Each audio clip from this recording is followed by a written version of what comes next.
Donc, je passe tout de suite la parole à Ruedi Bauer, qui a étudié dans la célèbre et renommée Schule für Gestaltung de Zurich et a créé ensuite à Lyon l'atelier BBVA et fondé en 1989 le réseau interdisciplinaire Integral Concept et dirige depuis les ateliers intégral Ruedi Bauer qui sont à Paris, Zurich et Berlin.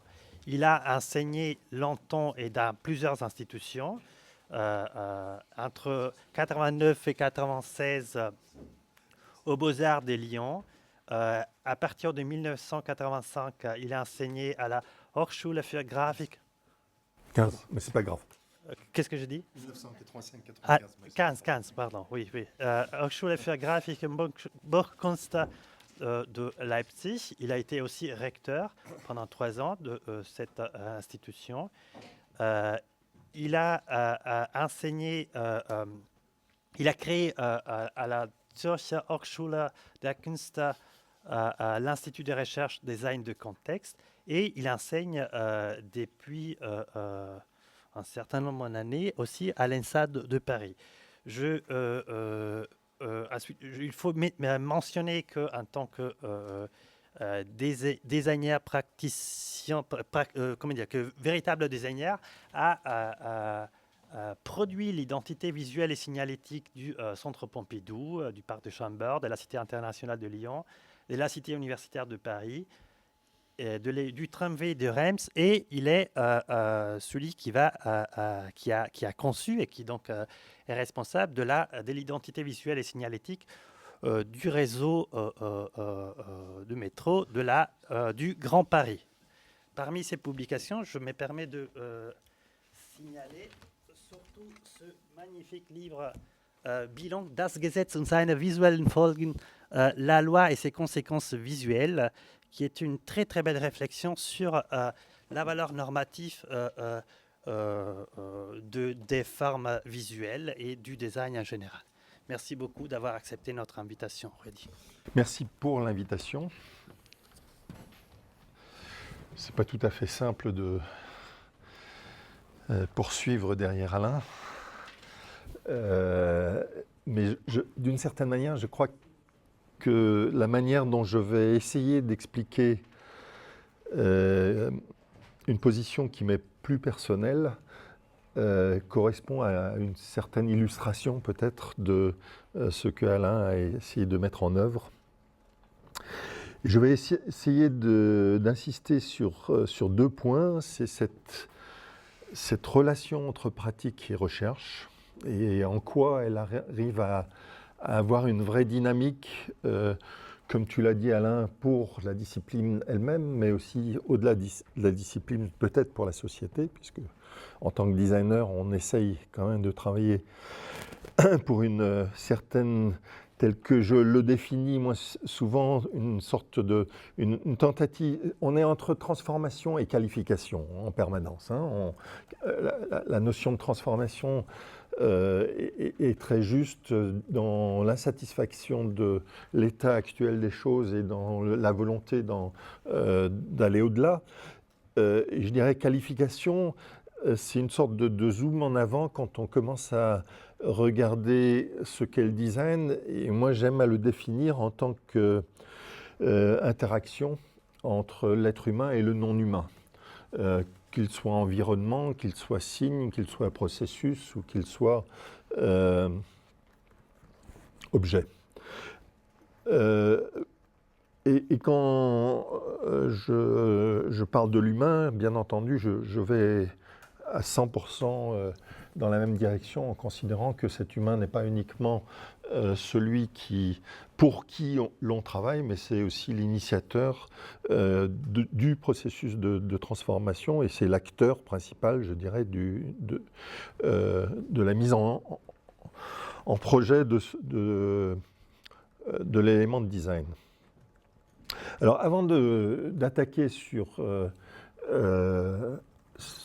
sur le sujet même, c'est-à-dire la question de la représentation. Je vais juste essayer de prendre un thème. J'aime bien cette manière que tu avais de représenter le design dans cette multi-émergence. Et je crois qu'on a en effet dans cette discipline très indisciplinée qu'est le design, des thématiques qui ne sont pas obligatoirement toutes en connexion l'une avec l'autre. Et c'est ce qui rend peut-être justement cette discipline intéressante, c'est qu'elle parvient à faire émaner une croissance, une thématique de recherche sur des questions très, très particulières. Alors, juste un point de biographie que j'aimerais essayer de compléter. C'est vrai que dans le processus, dans le cursus un peu chaotique, riche, ou comme vous voulez, de ma biographie, il y a eu un moment très important qui a été la constitution d'un institut de recherche en 2004, en compagnie de Vera Bor, sociologue, et d'un philosophe, Clemens Bellout.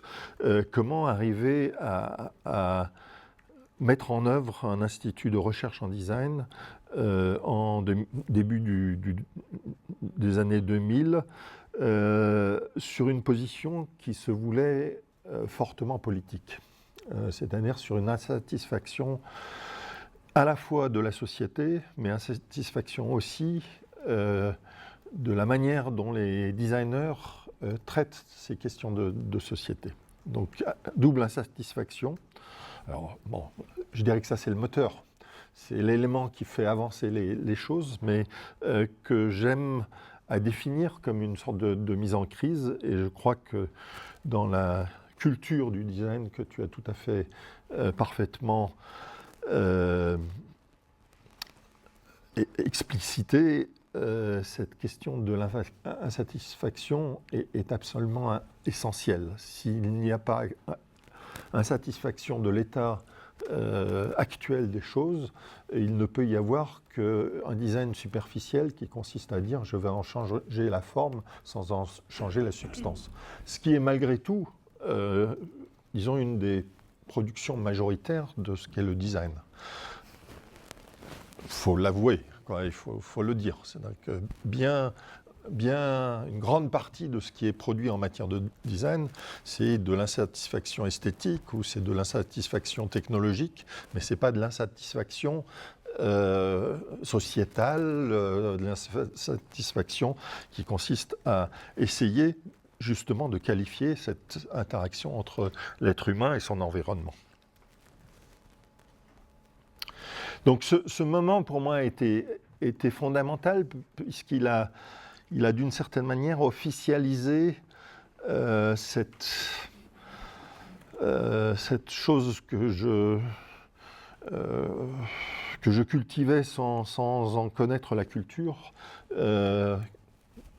puisque le point c'est assez difficile en matière de design, et c'est ce que je vais essayer d'illustrer tout à l'heure, de montrer où se situe effectivement le basculement entre de l'expérimentation et celui de la recherche. Tout designer expérimente des formes, expérimente des processus, est dans une sorte de recherche très appliquée, mais quand est-ce que ça devient effectivement de la recherche, c'est-à-dire ce que Deleuze arrivait très bien à expliciter, c'est-à-dire c'est pas l'idée secondaire, c'est pas la bonne idée pour le projet, c'est quelque chose qui sert au-delà de l'objet particulier et qu'on peut récupérer pour d'autres objets.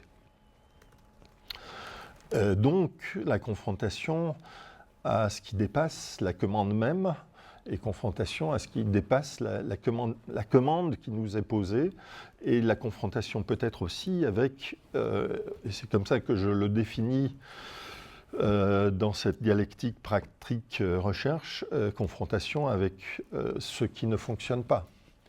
C'est-à-dire, quand on est dans un processus de conception habituel, on élimine à fur et à mesure tout ce qui ne fonctionne pas pour arriver à la solution que l'on soutient et que l'on propose. Tout ce qui est éliminé n'est pas travaillé d'une certaine manière. Et je crois que ce qui est intéressant dans la recherche, c'est qu'on se confronte avec le pourquoi de l'élimination, d'une part, mais peut-être aussi la mauvaise raison de cette élimination.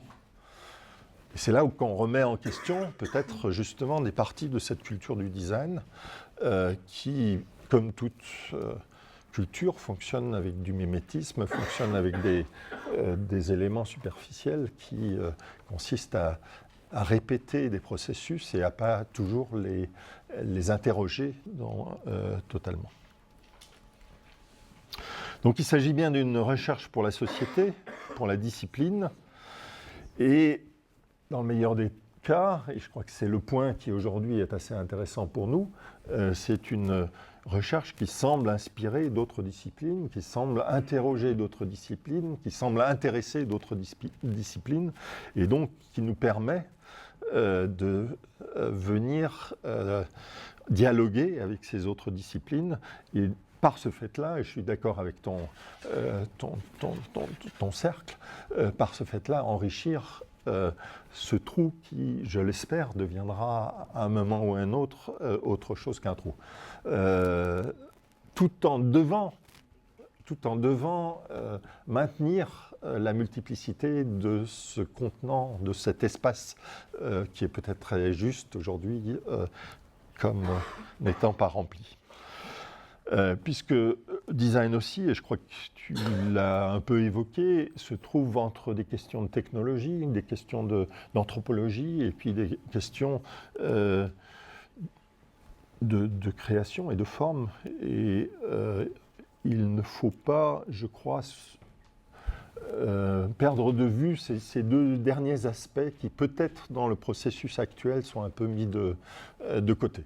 En quoi la forme, en quoi l'esthétique sont, ou en quoi la capacité qu'a le designer, et je crois que c'est quelque chose que l'on apprend véritablement à savoir les conséquences visuelles, sociaux et écologiques du projet que l'on esquisse, c'est-à-dire cette capacité d'anticiper les conséquences de quelque chose, ne sont pas plus importants que ce qu'il est dit aujourd'hui du design. Et c'est peut-être même ce qu'il manque à certains designers n'ayant pas, on en parlait hier soir, fait ce forecourse, cette introduction formelle qui permet peut-être justement de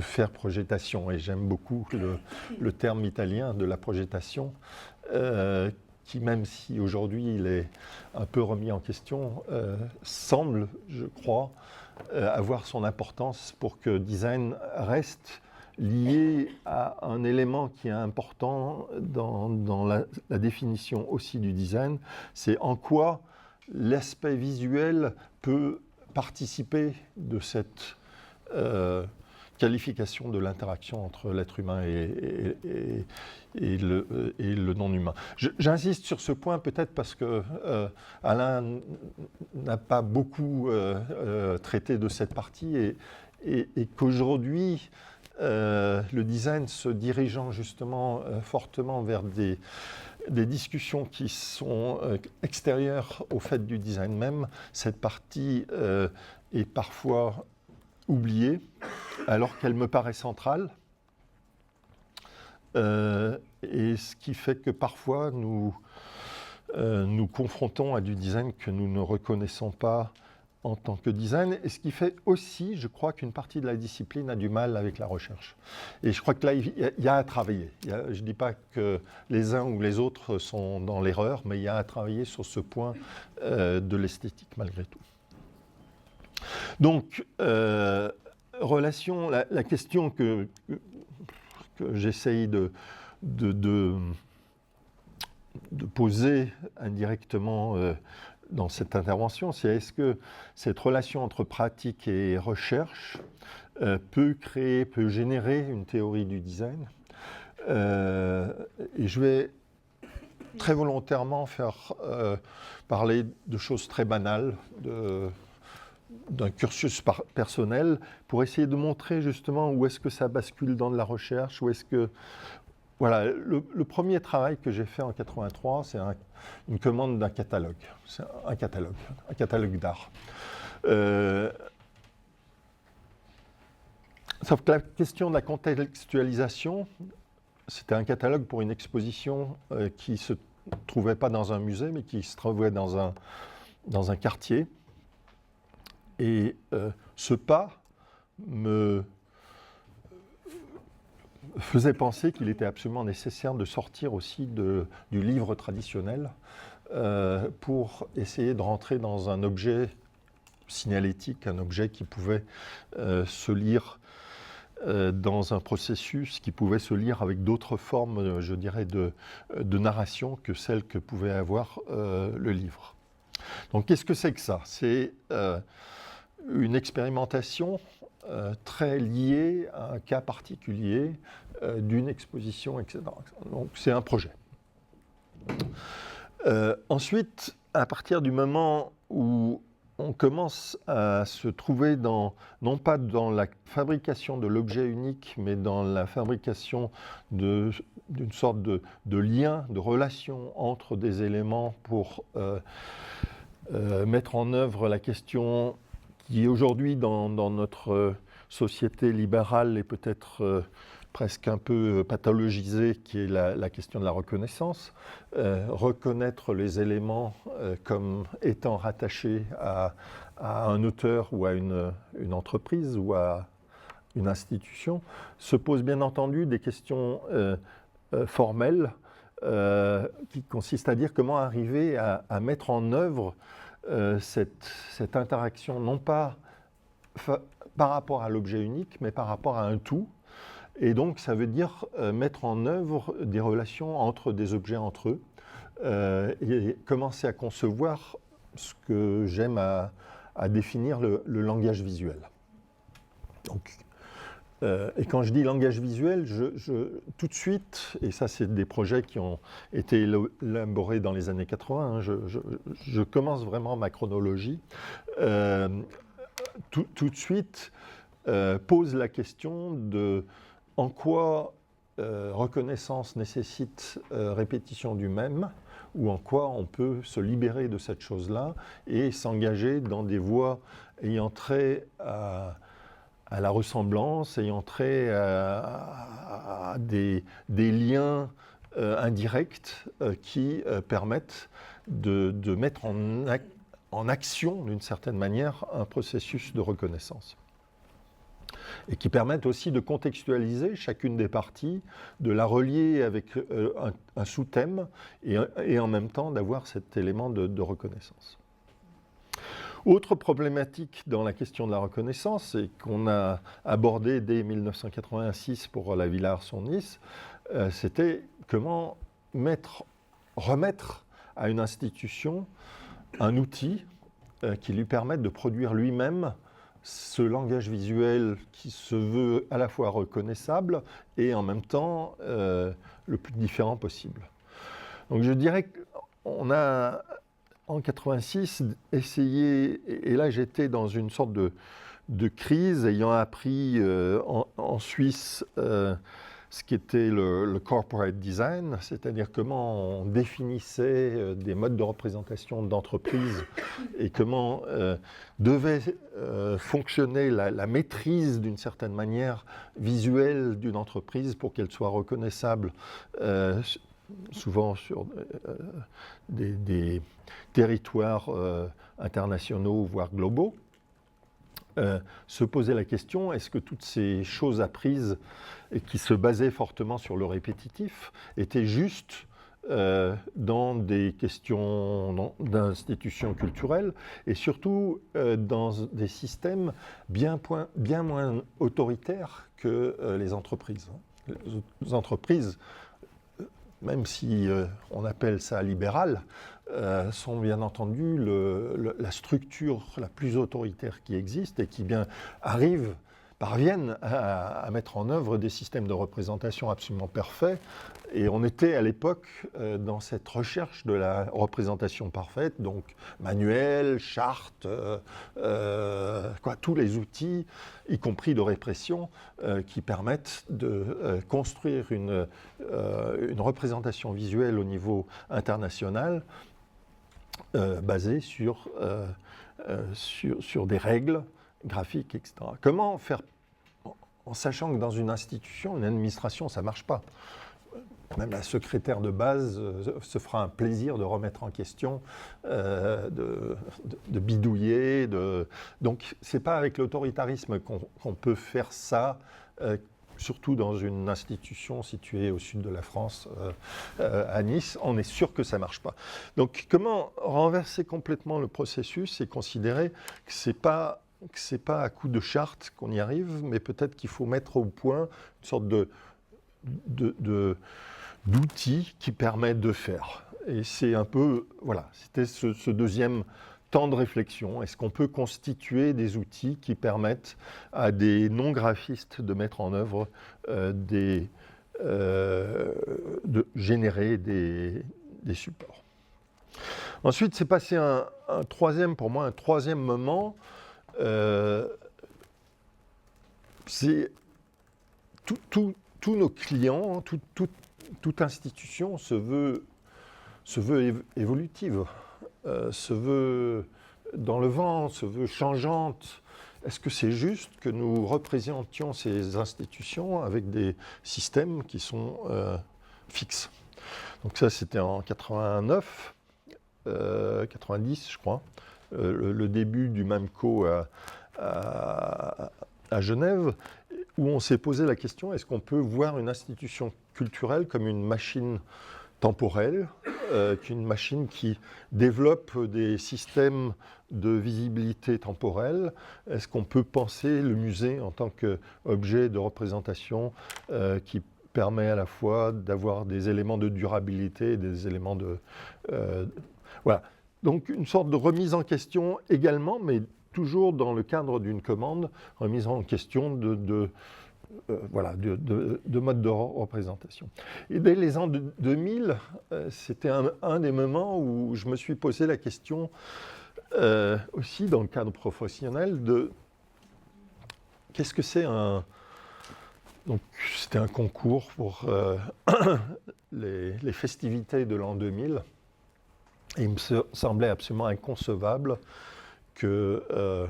alors, c'est des questions de génération, hein. Je crois que c'est un truc que nous connaissons. Pour nous, l'an 2000, c'était tous nés en 56, il y avait un objectif, c'était l'an 2000. Hein. C'était, voilà, la modernité, c'était l'an 2000, et puis on y arrivait. Et comment représenter ce basculement vers le 21e siècle, donc vers une nouvelle modernité ou une nouvelle manière de penser peut-être le monde. Et il me semblait absolument inconcevable que ça puisse se passer à travers un logotype, que ça puisse se passer à travers un élément unique. Et donc on a développé d'une manière certainement assez encore banale, un élément, une structure qui consistait à dire l'an 2000, c'est cette terre qui aujourd'hui est totalement reliée par des informations, et ces informations évoluent en permanence et le contenu de cette terre évolue en permanence. Donc est-ce qu'on peut faire un système qui permet à chacune des manifestations, et l'idée c'était de décentraliser, chacun des acteurs de cette festivité, de prendre en main cette représentation et de la développer à sa manière. Donc c'était le début de cette préoccupation de justement de l'utilisateur-acteur et de la capacité de remettre je dirais, les rênes de la représentation à d'autres plutôt que les maintenir et les maîtriser soi-même. À partir de là, c'est passé pour moi, voilà, là on bascule de ces expériences pratiques à des choses qui enrichissaient ces réflexions et qui étaient absolument nécessaires pour les poursuivre. C'était déjà la question, bien entendu, de quelles sont les conséquences de qu'est-ce que nous sommes en tant que designers, si ce n'est les scribes du pouvoir. Nous écrivons le pouvoir, nous écrivons les formes actuelles de notre société. Et nous sommes rien d'autre que des traducteurs. Donc en quoi ces questions de pouvoir, ces questions de loi, ces questions de réglementation ont des effets sur le design et en quoi le design, la créativité en tant que telle, génère de nouvelles lois et génère de nouvelles réglementations. C'est un peu la réflexion que nous avons essayé de mettre en œuvre. Ça, c'était encore à la fin des années 90, notamment avec Pierre Legendre, sur des questions de qu'est-ce que ça veut dire que signifient ces trois marches, que signifie cette table face à vous, que signifie la mise en scène du quotidien dans la manière dont la société contemporaine l'exprime. Qu'est-ce que ça veut dire la suppression des trois marches? Par contre, les portes restent à la même hauteur.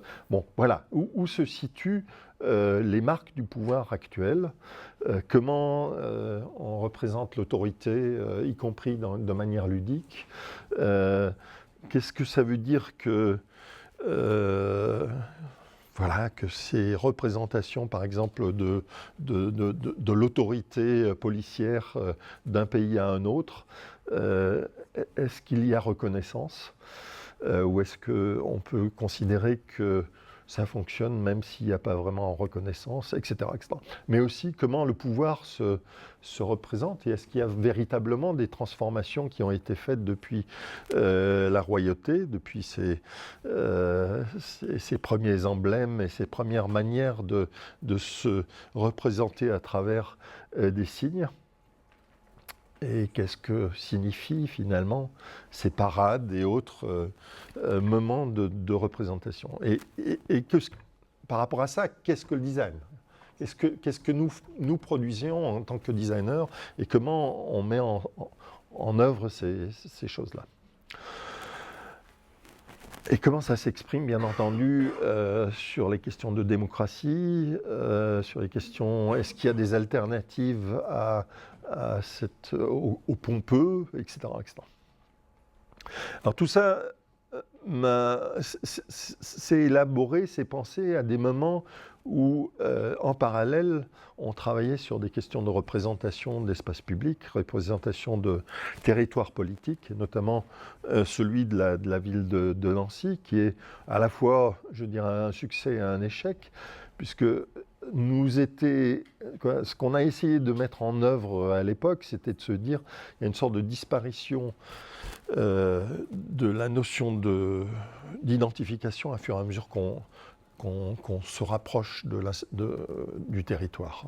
Comment ne pas embêter le citoyen avec du graphisme on voit bien, est-ce qu'il faut vraiment dire école normale supérieure à l'intérieur de l'école normale supérieure?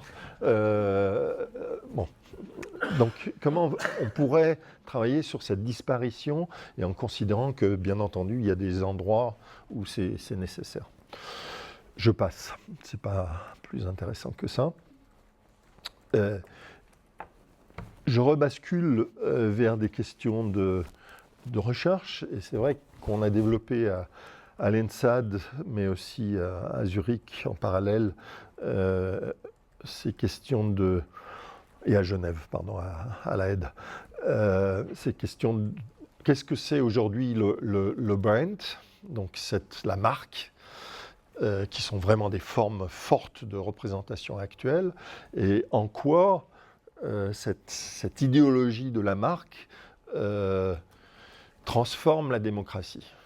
Voilà, c'est un peu un thème de recherche qui nous a un moment préoccupés, qui continue à nous préoccuper parce que rien n'a changé depuis, mais qu'est-ce que ça veut dire que marquer un territoire? Qu'est-ce que ça veut dire qu'utiliser ce terme branding, qui est celui du marquage des esclaves et des vaches? Mais marquage, ça veut dire quoi? Désigner le propriétaire. Hein. Ça veut dire, quand on met EPSL, ou quand on met, on dit à qui appartient finalement, à qui se rattache d'une certaine manière l'institution. Et je crois qu'il y a par rapport à ça, donc ça c'est des stratégies de marketing et de développement économique qui sont tout à fait explicables. Mais ce qui est bien moins explicable, c'est le transfert de ces domaines vers le domaine public et de se dire, bon, c'est très beau image que tu as montrée tout à fait au début. Oui, non, mais au début de cette conférence et qui montre comment se représente aujourd'hui, on va y revenir, hein, l'université. Et ce qui m'intéresse toujours dans ces choses-là, c'est est-ce que par des transformations de représentation, on peut changer aussi les manières de voir? Est-ce qu'en montrant l'Europe des régions, par exemple, on peut montrer à quel point il est stupide d'appeler une région le Hauts-de-France, alors qu'on voulait, ou pire encore, le Grand Est, alors qu'on voulait devenir des régions d'Europe. Hein. C'était l'objectif premier de la réforme territoriale, c'était quand même de se dire on veut être plus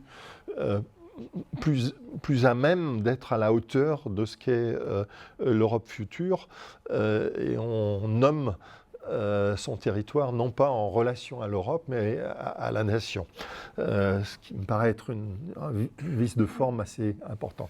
Alors, voilà. Ça, c'est la production de nous graphistes, souvent publicistes. C'est malheureusement plus totalement entre les mains des designers graphiques, c'est surtout entre les mains des boîtes de com et de choses comme ça. Mais c'est comme ça que se représente le territoire français à travers ces plus grandes villes.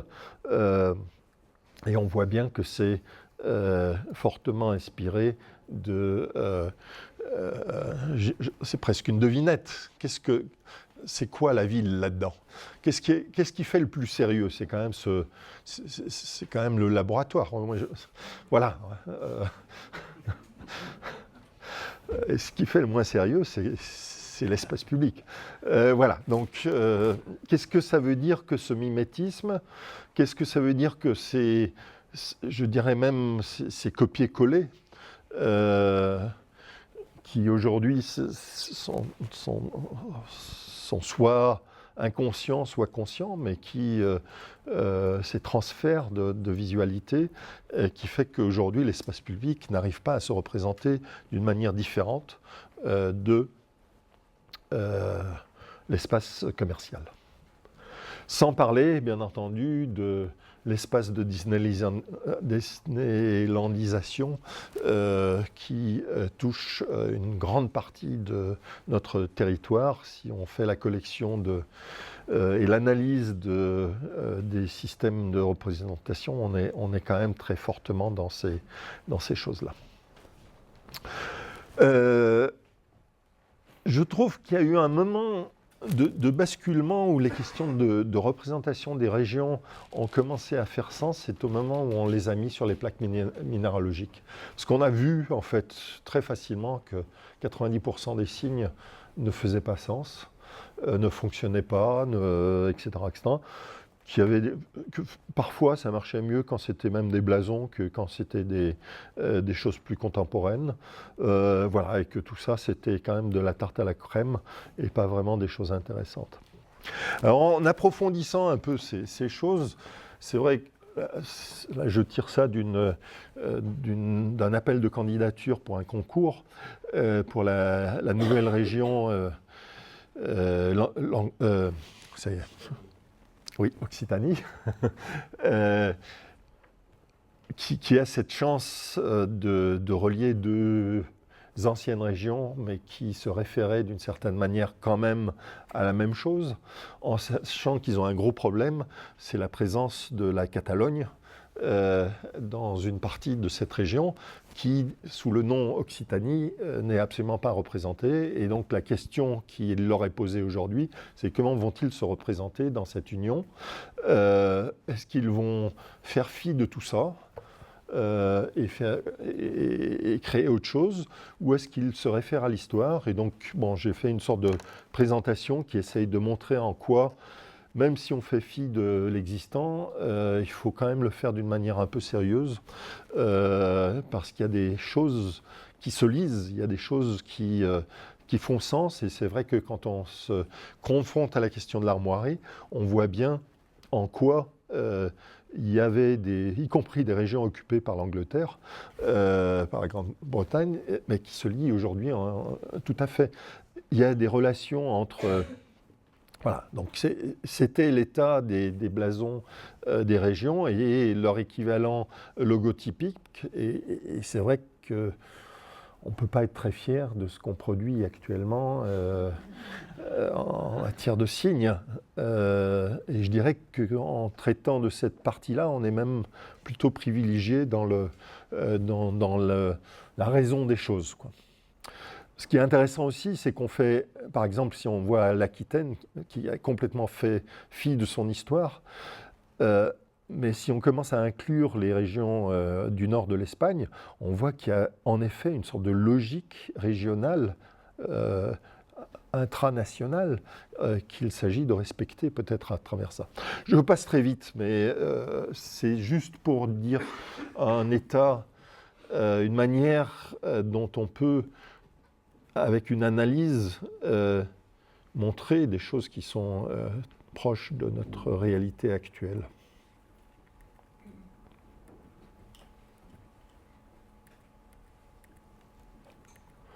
Donc, que faire? Ce n'était pas l'objet de cette recherche.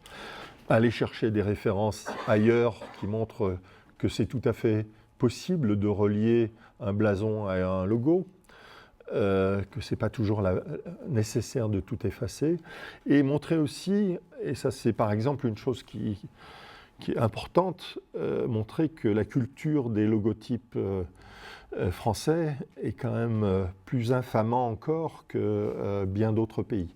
Donc il y a une sorte de crise, y compris nationale, par rapport au mode de représentation. Je passe.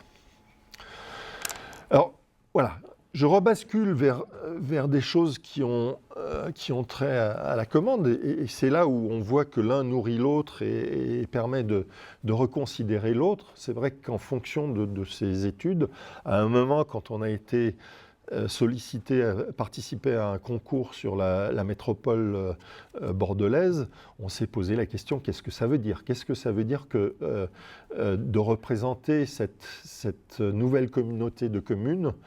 Est-ce qu'on arrive à échapper, disons, au rajout? Est-ce qu'on arrive à parler? Et moi, c'est une chose qui m'intéresse aujourd'hui beaucoup, c'est le design de relations. Est-ce qu'on peut passer de ce design de la création des choses? Est-ce que le design peut permettre de meilleures relations entre des éléments? Très simple, hein, et je ne suis pas sûr que ce soit... c'est juste se dire, on a défini le lieu d'une mairie, on a relié tout ça, et à partir de là, on a créé un signe. Ça, je dirais, c'est la partie banale, mais ce qu'on est arrivé à faire, c'est que ce signe devienne le signe de chacune des mairies.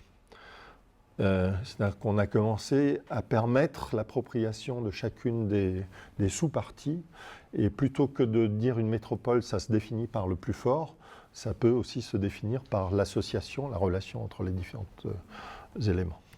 Vous avez compris? Et quand on parle de relations, on peut bien entendu aussi développer la chose en parlant de relations à l'extérieur. On peut montrer d'une certaine manière comment un lieu se connecte avec le reste du monde. Alors ces questions de représentation, et là je rebascule vers la recherche, et c'est comme ça qu'on développe d'ailleurs des thèmes de recherche. On est toujours dans ce moment où d'un élément pratique, on vient reposer un élément théorique, et on utilise l'un pour l'autre et inversement. On s'est posé la question quand même, dès qu'on se pose sérieusement les questions de politique actuelle, on est obligé de se confronter à ce qui est très peu thématisé, qui est les organisations internationales. On sait très bien qu'aujourd'hui, les pouvoirs nationaux sont pas suffisants. Hein. Les entreprises sont plus fortes que les nations. Les entreprises globales sont plus fortes que les nations. Et donc, c'est stupide. On n'y arrive plus.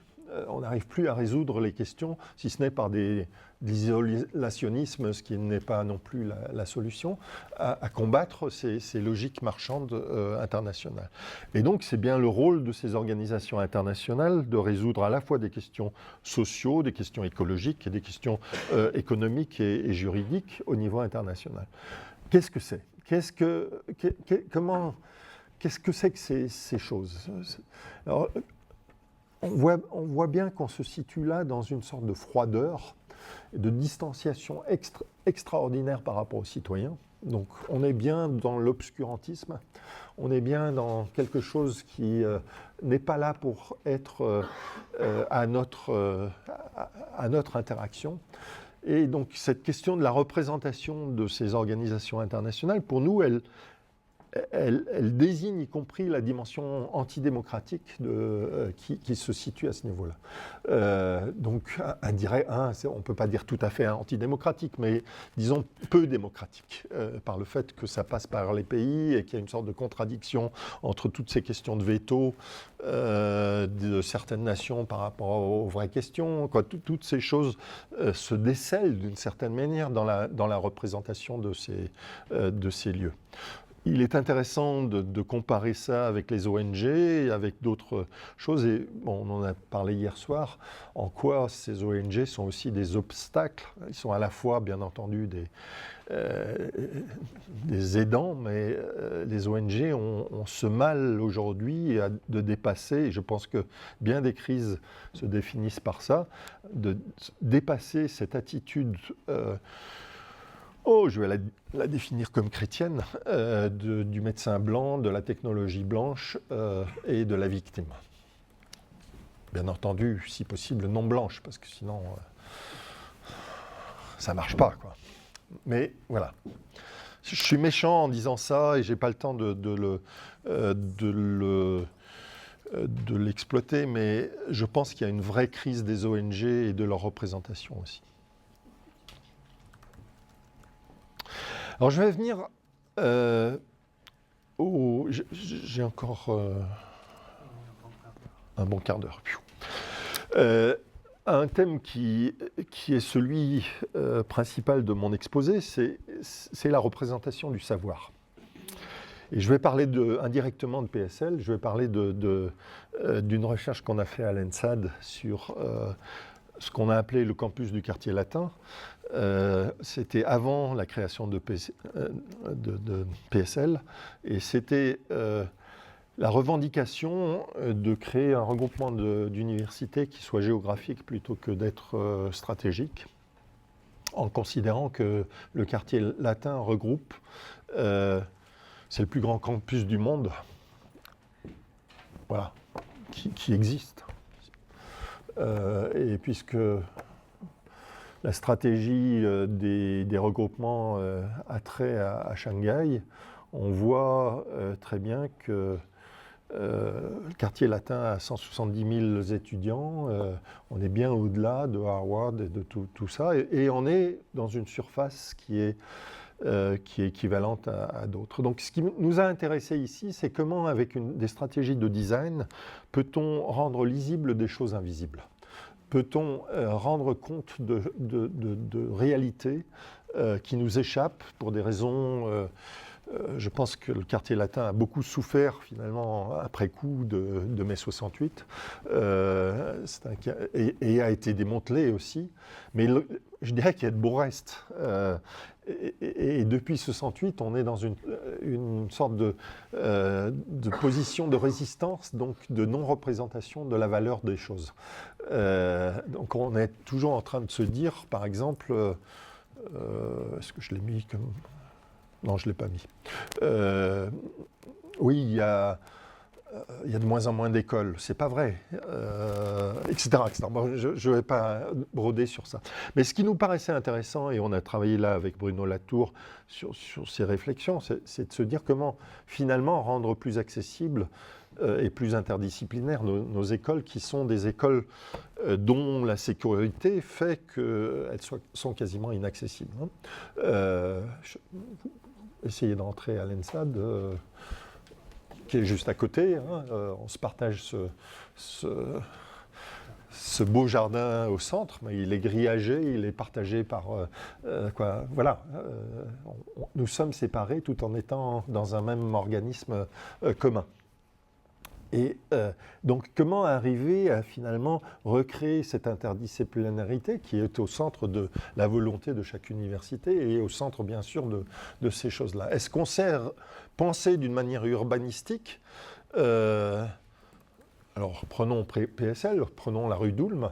Comment arriver à penser l'urbain de ce campus? On pourrait ouvrir tous les rez-de-chaussée, on pourrait considérer que les contrôles se font en vertical, etc., etc. Il y aurait 1000 solutions pour qualifier d'une certaine manière cette interdisciplinarité qui serait présente. Voilà. Comment avec le design, comment avec la représentation, pouvons-nous essayer de forcer ces éléments-là? Comment pouvons-nous, en tant qu'acteurs de design aussi, forcer les instances politiques à ouvrir des débats sur des questions qui ne sont pas débattues? Je pense qu'aujourd'hui, le design a ce rôle-là. C'est de forcer l'élément politique, contre-proposer. Voilà, ce n'est pas uniquement utiliser le budget public, mais c'est aussi le forcer dans des voies de garage. Alors, son miroir appliqué, c'était la représentation de cette merveilleuse université qui est privée, mais qui en même temps est toute la représentation de la gauche new-yorkaise, qui est la New School. Comment arriver dans un espace urbain très commercial, etc., de raconter, non pas uniquement d'identifier le fait qu'on est université, mais d'arriver à dire que cette université a une histoire, et on est arrivé finalement je vais vite, à la représenter dans un processus d'inscription de l'ensemble, pas de l'ensemble, des meilleures pièces des cours qui ont été donnés durant toute son histoire. On a juste inscrit des cours, le nom de cours qui se sont faits en 37, qui se sont faits en 41, qui se sont faits, donc on rencontre Hannah Arendt, on rencontre, mais on exprime par cette installation typographique, on exprime aussi l'interdisciplinarité, on exprime la dimension politique de l'école, on exprime des thèmes qui, à un moment, sont venus, étaient actuels et qui ont disparu après. Bref, c'est une manière de représenter ce lieu. Mais toujours, je m'excuse de le dire, avec une dimension esthétique. Et voilà, c'est pas uniquement l'écrire sur un papier, quoi. C'est pas le mettre sur des post-it. Et la question, c'est cette question justement de la sacralisation, peut-être même un peu, de ces gestes me paraît être assez important. Je finis avec cette recherche que nous avons développée à l'université de Strasbourg, et qui est d'une certaine manière la poursuite de ces réflexions que nous avons eues à Paris, de ces réflexions que nous avons eues avec la New School, et qui consistait, et là on est vraiment dans une crise du design graphique, c'est comment passer du logo d'appartenance au système d'identification qui présente le savoir. Comment passer de la question d'identification vers la question d'intelligibilité. Comment arriver à arrêter de de se dire moi je me représente comme ça, etc., pour commencer à dire il faut finalement qu'une université arrive à se dire dans sa complexité. Alors, état des lieux, ça c'est l'université de Strasbourg, hein, je ne sais pas, il y a X... donc c'est pareil, hein, chacun développe sa manière de se dire, mais ça crée aucune cohérence. Donc ça, je dirais, c'est assez classique dans la manière dont les graphistes ou les agences de com, ce qui n'est pas pareil, hein, mettent en crise un lieu.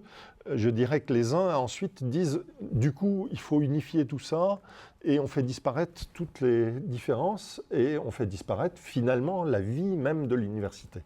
Et c'est en ça que nous, on essaye de montrer qu'il y a des alternatives, et que ces alternatives sont citoyennes, parce qu'elles rendent lisibles. Bon, autre réalité de l'université, c'est qu'on n'a pas l'argent de refaire tout, donc les strates et les choses comme ça. Et la troisième réalité, qui est encore plus grave, on en est à 800 acronymes aujourd'hui. Hein. Une université se dit par des acronymes, c'est-à-dire qu'elle est totalement élitaire, elle l'exclut, elle ne permet pas l'appropriation d'autres. Voilà, chaque partie a ses petits codes et permet. Donc on est totalement dans le contraire de l'interdisciplinarité, on est dans le contraire de l'ouverture, on est dans le contraire de tous les discours qui se disent en permanence.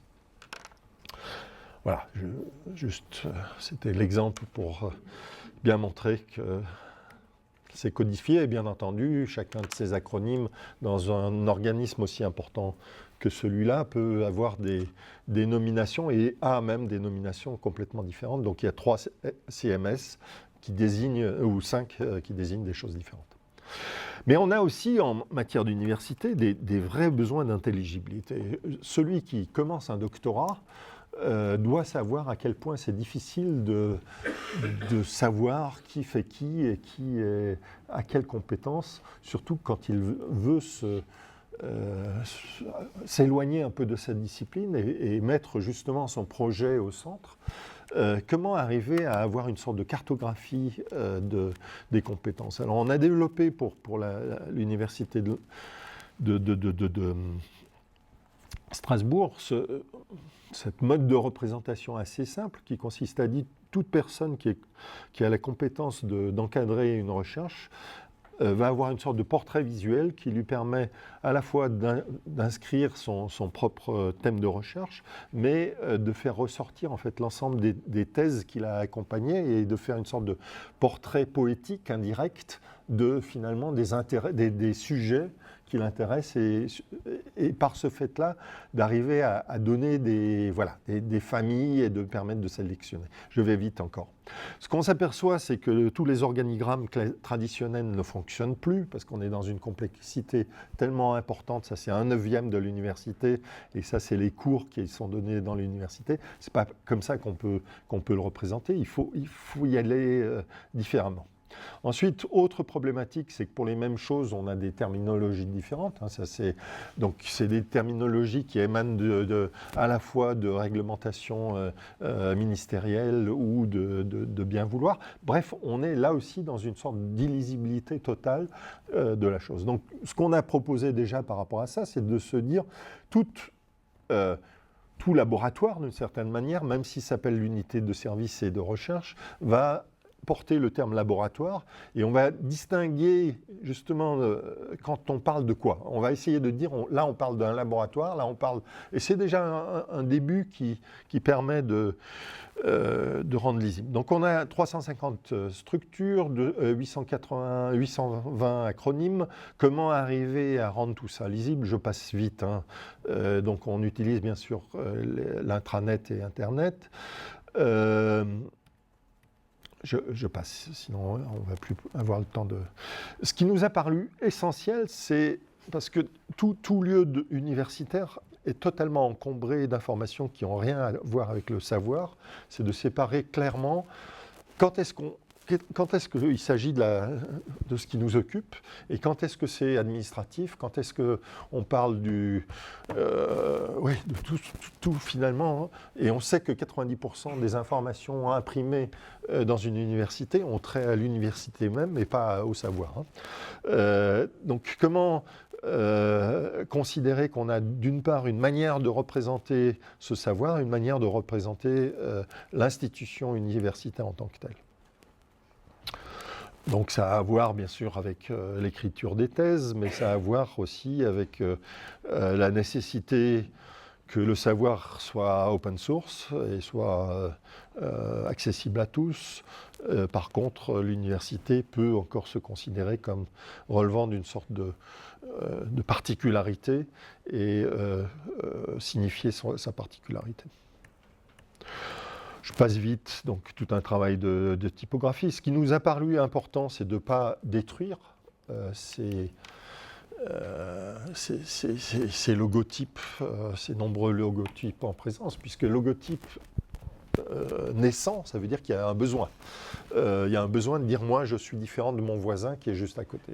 Mais la question, c'est comment arriver à d'une certaine manière, les mettre en harmonie. Donc, le logotype, on verra, est présent, l'acronyme est présent, mais systématisation du déroulé de l'acronyme et systématisation de la désignation de la chose bon, voilà, c'est un laboratoire et possibilité de se représenter malgré tout avec le logotype. Ensuite, la question du lien. Donc, arriver à dire que ce laboratoire est en lien avec l'université, mais aussi au CNRS, etc. etc. Donc, c'est là où on est bien dans une sorte de design de relation et non pas dans une design de représentation. Ce n'est pas important que ce soit l'université. C'est important, mais ce n'est pas essentiel. Ce qui est important, c'est de reconnaître le laboratoire et de montrer que c'est en lien peut-être plus favorisé avec l'université, mais avec des soutiens d'autres choses. Et puis ensuite, d'essayer de l'expliquer. Voilà, je passe ces choses-là. Donc, derrière cette recherche appliquée, cette recherche on est très proche du design, on remet d'une certaine manière en question des éléments absolument fondamentaux de la discipline, cette focalisation sur la question de la reconnaissance, et on propose, parce que je crois que ce qui est important, c'est de montrer aussi que les alternatives sont possibles. Et c'est en ça que la recherche appliquée, pour moi, est intéressante, c'est qu'elle montre des possibilités, des alternatives possibles, et elle n'est pas uniquement là pour les théoriser. Voilà. Le reste sera dit en dialogue avec Alain. Merci.